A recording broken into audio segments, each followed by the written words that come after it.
नारायण सरकार हरी एक constable police में काम करने वाला जो एक बाबा बन गया भोले बाबा के नाम से फेमस। हाथरस में यूपी के 2 जुलाई को भगदड़ मचती है। इनके यहाँ पे जो बंदे आए थे सत्संग में, कैपेसिटी थी 80,000 की ही परमिशन थी। भीड़ जुटाई बाबा ने 2.5 लाख से 3 लाख के करीब। भगदड़ उस टाइम हुई जब सारे बाबा के चरणों की धूल लेने के लिए उमड़ पड़े।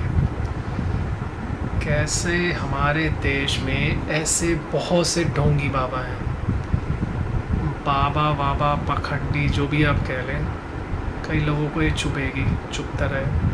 सही बात यही है कि ऐसे बाबाओं पे अंधविश्वास करके उनको भगवान जैसा दर्जा बना दिया जाता है, जो कि बहुत से गलत बात है। अब तक बाबा फरार है। 122-130 बंदे मर गए, जिसमें बच्चे, लेडीज़ और भी बंदे शामिल हैं।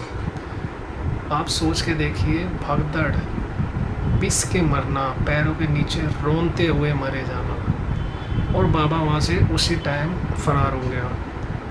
अगर बाबा सही होता, रुकता, मदद करता, बाबा की आर्मी है अलग से, सिक्योरिटी गार्ड्स की। बाबा कहता है कि उनके जो यहाँ आते हैं आश्रम में चंदा नहीं देते, बट बाबा के पास 22 से 23 टॉप क्लास 5 स्टार कैटेगरी से मेल खाते आश्रम है हर जगह।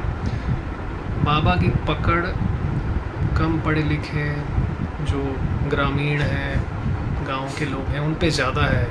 यूपी, हरियाणा, पंजाब, दिल्ली, राजस्थान, मध्य प्रदेश, यहाँ पे बाबा के बहुत ज़्यादा श्रद्धालु हैं, जो बाबा को अभी तक, आज भी, उसके आश्रम के बाद पुलिस खड़ी है, लेडीज़ आ रही हैं, मत्था टेक रही हैं।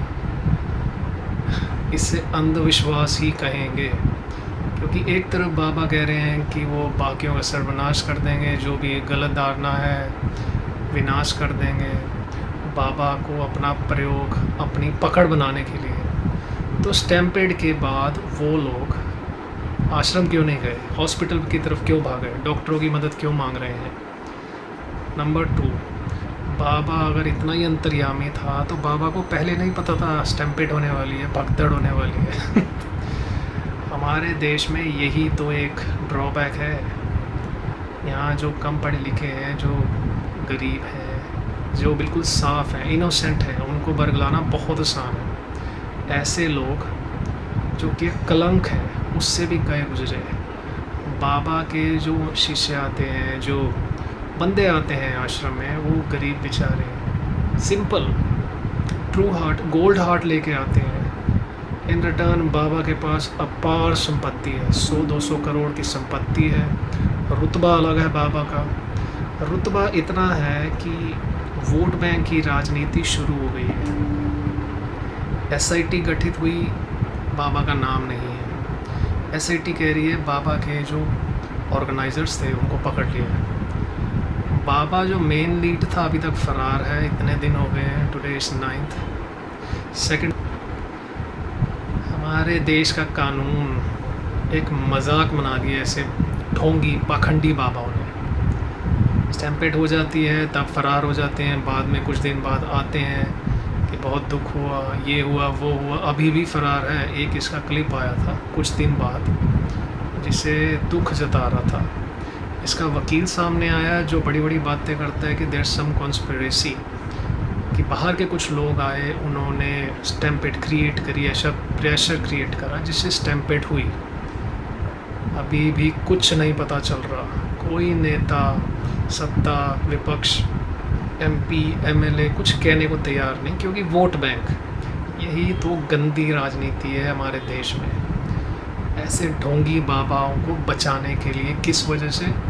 सिर्फ वोट बैंक, वो कुछ भी कर सकते हैं। ये हमारे देश की एक बहुत बड़ी काली खासियत है।